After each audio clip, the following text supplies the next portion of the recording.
Hello, I have a few questions that I can answer for you. First off, if you have a payment plan for the all-in-one core plus foot, you can make a payment, and as long as $250 of the deposit has been received, then the manuals get shipped out right away. So 3 payments is 3 payments of $675.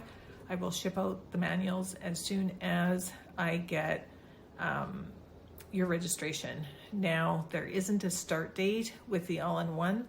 When I shift, and the course is being divided into 2. So it's going to come as soon as I run out of these manuals, because they're being discontinued, and it's being changed, and so that you'll have a core manual and then you'll have a foot manual.